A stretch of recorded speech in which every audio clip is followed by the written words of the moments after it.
कुमार भूया पूर्व क्षेत्र धर्म जागरण प्रमुख विश्व संवाद केन्द्र नयागढ़ जिला तरफ आज नारद मुनि जयंती समारोह अनुष्ठित होती। नयागढ़ जिलार समस्त सांबादिक बंधु तथा स्थानीय बुद्धिजीवी बंधु मैंने एकत्रित होते। तो ये जो संघ तरफ ये जो कार्यक्रम आयोजित होती केवल ये जिले नुह संपूर्ण भारत वर्ष प्रत्येक जिले में ये कार्यक्रम आयोजन करा जाए। विशेषकर जो नारद मुनिंकर जो विचारधारा जमती सत्य कथा को लोक सामना को आनिबा एवं प्रकृत कथा को लोक मान पाखे पहुँचेबा ये जो मुख्य कार्य करुले सब प्रकार समस्या समाधान।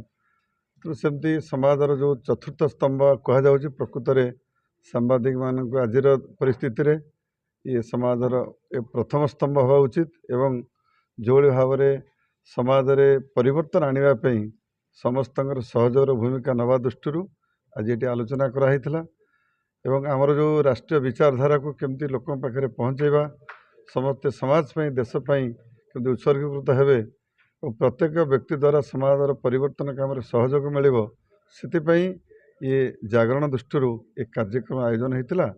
तेणु ये परिप्रेक्षी में समस्त अनुरोध करी आम समस्ते आम पाखे जो किसी भल कथा अच्छी सांबादिक बंधु मान पाखे पहुँचेबा अर्थात जनसाधारण ए सहयोग करने दरकार।